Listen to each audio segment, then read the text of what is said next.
সেই নেতা তারেক রহমান। সকলকে ধন্যবাদ। বিসমিল্লাহির রহমানির রহিম। প্রিয় বাংলাদেশ, প্রিয় দেশবাসী ভাই ও বোনেরা, আজকের এই অনুষ্ঠানে সম্মানিত সভাপতি জনাব মির্জা ফখরুল ইসলাম আলমগীর, মঞ্চে উপস্থিত নেতৃবৃন্দ, সামনে উপস্থিত আমার প্রিয় সহকর্মীবৃন্দ, আসসালামু আলাইকুম। বাংলাদেশের বীর ছাত্র জনতা, নারী, শিশু, কৃষক, শ্রমিক, সকল শ্রেণী পেশার মানুষ, সর্বস্তরের জনগণ বিশ্বকে দেখিয়ে দিয়েছে বাংলাদেশের জনগণ বন্দুকের সামনে বুক পেতে দিতে রাজি, তবুও তারা স্বৈর শাসনকে মেনে নিতে রাজি নয়।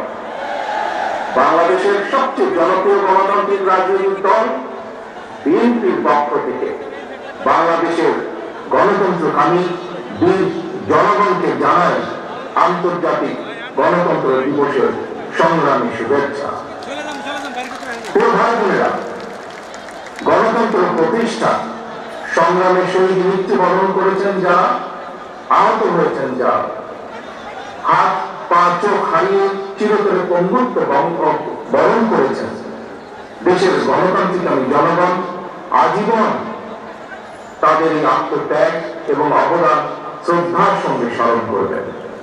হতাহতদের প্রতিটি পরিবারের প্রতি অবশ্যই রাষ্ট্র তার যথাযথ দায়িত্ব পালন করবে বলে আমরা বিশ্বাস করি। লাখো শহীদের বিনিময়ে অর্জিত স্বাধীন গণতান্ত্রিক বাংলাদেশের রাষ্ট্র, রাজনীতি, শাসন প্রশাসন হওয়ার কথা ছিল government of the people, by the people, for the people. অথচ গত 15 বছর বাংলাদেশের মাফিয়া শাসন চালু করা হয়েছিল। দেশে বিদেশে পলাতক স্বৈরাচার বিনা ভোটে সেই সরকারের পরিচয় হয়ে উঠেছিল government of the mafia, by the mafia, for the mafia. দেশবাসী, এই মাফিয়া চক্র দেশকে সর্বক্ষেত্রে ভঙ্গুর করে দিয়েছিল। দেশকে সম্পূর্ণ আমদানি নির্ভর, ঋণ নির্ভর এবং পরনির্ভরশীল রাষ্ট্রে পরিণত করেছিল। মাফিয়া চক্র দেশের ব্যাংকগুলোকে পর্যন্ত দেউলিয়া করে দিয়েছিল। গত 1.5 দশকে দেশ থেকে প্রায় 17 লক্ষ কোটি টাকারও বেশি পাচার হয়ে করে দিয়েছে। 5ই আগস্টে পতিত স্বৈরাচারের দুর্বল দুর্নীতি আর লুটপাটের কারণে বাংলাদেশের বৈদেশিক ঋণ বর্তমানে $100 বিলিয়ন বেশি ছাড়িয়েছে। বাংলাদেশে আজ যে শিশুটি জন্ম নিয়েছে কোনো কারণ ছাড়াই, সেই নিষ্পাপ শিশুটিরও মাথাপিছু ঋণ কমপক্ষে 1.5 লক্ষ টাকা। প্রিয় ভাই বোনেরা, মাফিয়া চক্র দেশকে শুধু অর্থনৈতিক ভাবেই ভঙ্গুর করে দেয়নি, দেশের আর্থসামাজিক, সাংস্কৃতিক এবং রাজনৈতিক রীতিনীতিকেও ধ্বংস করে দিয়েছে। প্রতিটি সাংবিধানিক এবং বিধিবদ্ধ প্রতিষ্ঠান অকার্যকর করে ফেলা হয়েছিল। খোদ বিচার বিভাগকেই ফ্যাসিবাদের সূতিকাগারে পরিণত করা হয়েছিল। একটি রাষ্ট্র কতটা সভ্য এবং গণতান্ত্রিক সেটি দেশের আইন শৃঙ্খলা বাহিনীর আচরণে স্পষ্ট হয়ে ওঠে। কিন্তু মাফিয়া চক্র দলীয় স্বার্থে ব্যবহার করতে গিয়ে দেশের আইন শৃঙ্খলা বাহিনীকে সম্পূর্ণ বিপর্যস্ত করে দিয়েছে।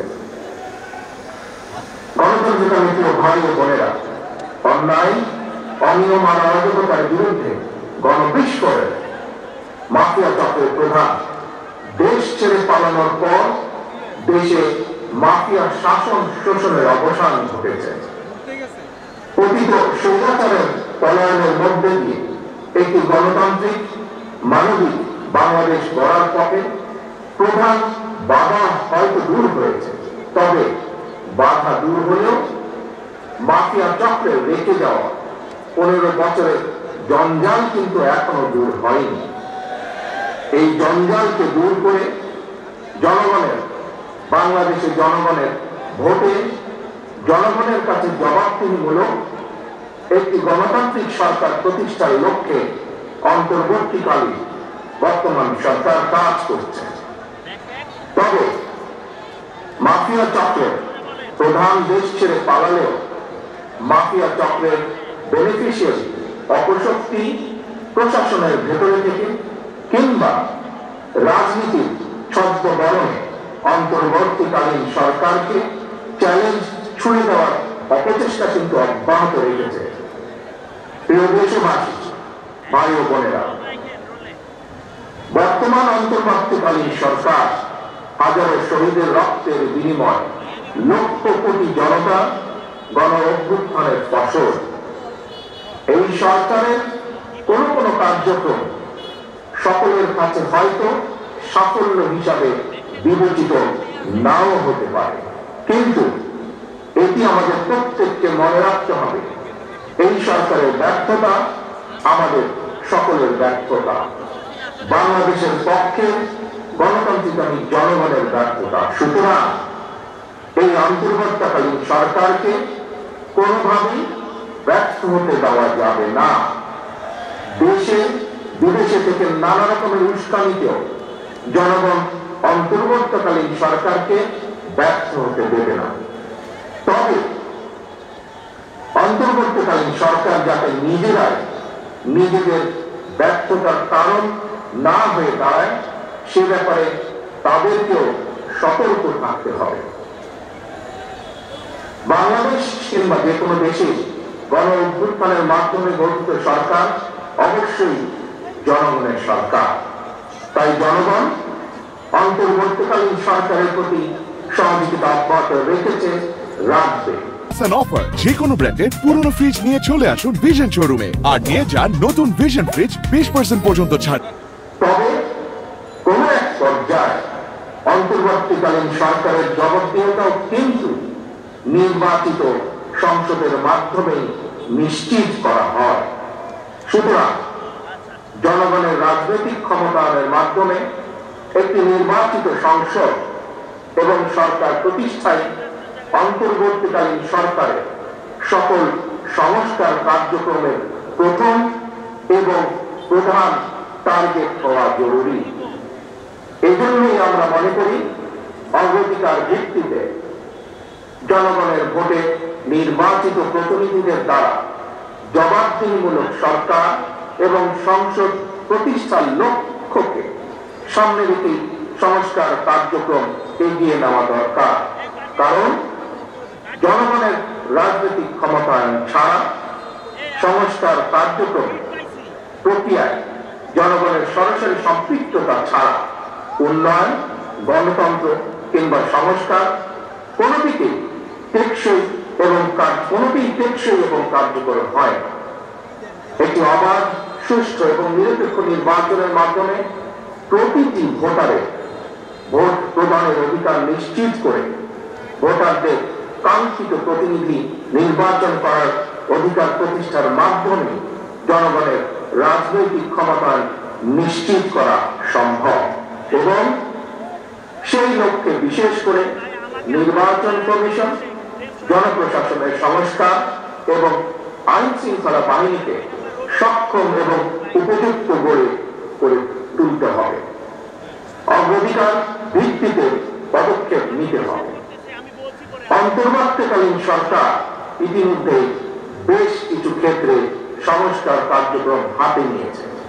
তবে আমরা মনে করি অন্তর্বর্তীকালীন সরকার এজেন্ডা সেটিং এর ক্ষেত্রে অগ্রাধিকার ভিত্তি নির্ধারণ করতে না পারলে গণ অভ্যুত্থানের সাফল্য ব্যাহত করতে ষড়যন্ত্রকারী নানা চক্র সুযোগ গ্রহণ করতে পারে এবং এরই ভিতর এর কিছু কিছু আলামত আমরা দেখতে পাচ্ছি। প্রিয় দেশবাসী, এবারের গণ অভ্যুত্থানের চরিত্র অতীতের যে কোনো গণ অভ্যুত্থানের চেয়ে ব্যতিক্রম। কেন ব্যতিক্রম? কারণ পলাতক স্বৈরাচারে অবৈধ শাসনকালে সকল গণতান্ত্রিক অধিকার, মানবাধিকার হারিয়ে জনগণ পরাধীনতার শৃঙ্খলে আবদ্ধ হয়ে পড়েছিল। এমনকি হুমকির সম্মুখীন ছিল দেশের স্বাধীনতা ও সার্বভৌমত্ব। তাই এবারে গণ অভ্যুত্থানের মধ্যে দিয়ে কেবল মানুষের অধিকারই প্রতিষ্ঠিত হয়, দেশের স্বাধীনতা সার্বভৌমত্ব রক্ষা পেয়েছে। দেশ এবং জনগণ এখন স্বাধীন। গুম, খুন, অপহরণ আর বিভীষিকাময় আয়নাঘরের আতঙ্ক মুক্ত।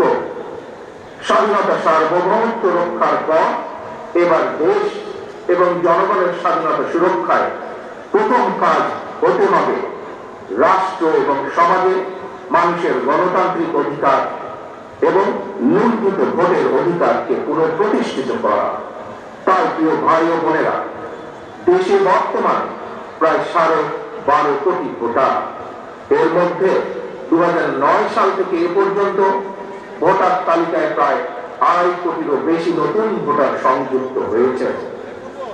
ভোটার হবার পর তরুণ প্রজন্মের এই 2.5 কোটিরও বেশি ভোটার একটিও জাতীয় নির্বাচনে ভোট দেবার সুযোগ পায়নি। ভোট দিয়ে তারা তাদের কাঙ্ক্ষিত জনপ্রতিনিধি নির্বাচন করতে পারে, অথবা তাদের নিজেরাও কেউ ভোটে নির্বাচিত হয়ে জনগণের প্রতিনিধিত্ব করার সুযোগ পায়। বিএনপি বিশ্বাস করে, বিএনপি মনে করে দেশের জনশক্তির অর্ধেক নারী এবং তারুণ্যের এই বৃহৎ অংশকে রাজনৈতিক অংশীদারিত্বের বাইরে রেখে একটি বৈষম্যহীন মানবিক রাষ্ট্র গঠন সম্ভব নয়। সংবিধান কিংবা প্রবিধানে যাই থাকুক, জনগণের রাজনৈতিক এবং অর্থনৈতিক ক্ষমতা নিশ্চিত করা না গেলে, সংস্কার প্রক্রিয়ায় জনগণকে সম্পৃক্ত করা না গেলে শেষ পর্যন্ত কোন সংস্কার কার্যক্রমেই কার্যকরী ফল পাওয়া যাবে না। প্রিয় দেশবাসী, ভাই ও বোনেরা, রাষ্ট্র, রাজনীতি এবং রাজনৈতিক দল হিসেবে বিএনপি দলীয় রাজনৈতিক কার্যক্রম সংস্কারের লক্ষ্যে প্রথমে 2022, পরবর্তীতে 2023 সালে বাংলাদেশের পক্ষে গণতান্ত্রিক রাজনৈতিক দলগুলোর প্রতিনিধিদের উপস্থিতিতে 31 দফা কর্মসূচি ঘোষণা করেছিল। তবে ঘোষিত 31 দফাই শেষ কথা নয়। বিএনপি মনে করে রাষ্ট্র কিংবা রাজনীতি সকল ক্ষেত্রে সংস্কার কার্যক্রম একটি ধারাবাহিক এবং চলমান প্রক্রিয়া। সুতরাং রাষ্ট্র এবং রাজনীতি সংস্কার বিএনপি ঘোষিত 31 দফা সংস্কার কর্মসূচি আরো প্রয়োজনীয় পরিবর্তন পরিমার্জনকেও বিএনপি স্বাগত জানায়। এমনকি কেউ যদি মনে করেন একটি উন্নত এবং নিরাপদ বাংলাদেশের জন্য আরো নতুন রাজনৈতিক দলের প্রয়োজন রয়েছে, তাতেও দোষের কিছু নেই। কারণ শেষ পর্যন্ত জনগণই চূড়ান্ত সিদ্ধান্ত নেবে। জনগণ তাকে সমর্থন জানাবে কিংবা তাকে সমর্থন দেবে না, এটি তাদেরই চূড়ান্ত বিষয়। এ কারণে বিএনপি বরাবর জনগণের ভোটের অধিকারের উপর জোর দিয়েছে। বিএনপি মনে করে একমাত্র অবাধ সুষ্ঠু নির্বাচনের মাধ্যমেই রাষ্ট্র, রাজনীতি এবং রাজনৈতিক বন্দোবস্তের সঙ্গে জনগণের প্রত্যক্ষ অংশদারিত্ব তৈরি হয়। গণতান্ত্রিক আমি প্রিয় ভাই ও বোনেরা, গণ অভ্যুত্থান কিংবা সংস্কার কার্যক্রম নিয়ে রাজনীতির মাঠে নানা রকম কথা হচ্ছে। গণতান্ত্রিক রাজনীতিতে এটি একটি স্বাভাবিক এবং গ্রহণযোগ্য রীতি। প্রত্যেকেই তাদের নিজ নিজ দৃষ্টিভঙ্গি প্রকাশ করবে, এটি স্বাভাবিক। এই নিয়ে বিচলিত হওয়ার কোনোই কিছু নেই। একজন রাজনৈতিক কর্মী হিসাবে আমি বিশ্বাস করি ফৌজদারি অপরাধের বিচার যেমন বিচারিক আদালতে হয়, ঠিক তেমনই রাজনৈতিক কর্মকাণ্ড কিংবা রাজনৈতিক আচরণের বিচার হয় জনগণের আদালতে। আমি আগেও বলেছি, আজ আবারও আপনাদের সামনে বলতে চাই, ক্ষমতার পরিবর্তন মানে শুধু রাষ্ট্র ক্ষমতার হাত বদল নয়। ক্ষমতার পরিবর্তন মানে রাষ্ট্র এবং রাজনীতি গুণগত পরিবর্তন। তাই প্রতিটি রাজনৈতিক নেতাকর্মীর মনে রাখা প্রয়োজন, রাজনীতির গুণ পরিবর্তনের জন্য রাজনৈতিক দলের নেতাকর্মীদের আচার আচরণেও গুণগত পরিবর্তন জরুরি। সুতরাং আমার আহ্বান, কোন প্রলোভন কিংবা উস্কানিতে বিভ্রান্ত না হোক, জ্ঞান ভিত্তিক রাষ্ট্র এবং সমাজের নেতৃত্ব দানের জন্য নিজেদেরকে প্রস্তুত করুন। গণতান্ত্রিক আমি প্রিয় ভাই ও বোনেরা, হাজারো শহীদের রক্ত স্নাত এই রাজপথে আজ আপনাদের এই স্বতঃস্ফূর্ত উপস্থিতির অর্থ জনগণের কাঙ্ক্ষিত বৈষম্যহীন বাংলাদেশ গড়ার এই যাত্রা পথে বাংলাদেশের পক্ষের শক্তিকে আরো কিছু পথ পাড়ি দিতে হবে। তবে সেই পথ অবশ্যই নয় সন্ত্রাস, সংঘর্ষ, প্রতিশোধ কিংবা প্রতিহিংসা, বরং সেই পথ হবে ধৈর্য, সহনশীলতা এবং সমঝোতা। প্রিয় ভাই বোনেরা, সবশেষে বলতে চাই, সংস্কার কার্যক্রমের পথ ধরে নির্বাচনী রোড ম্যাপে উঠবে আমাদের প্রিয় বাংলাদেশ। সুতরাং আসুন আমরা সবাই কাজের মাধ্যমে জনগণের বিশ্বাস, জনগণের ভালোবাসা অর্জন করি, জনগণকে সঙ্গে রাখি, জনগণের সঙ্গে থাকি। আল্লাহ হাফেজ। বাংলাদেশ জিন্দাবাদ। বাংলাদেশ জাতীয়তাবাদী দল জিন্দাবাদ। ধন্যবাদ।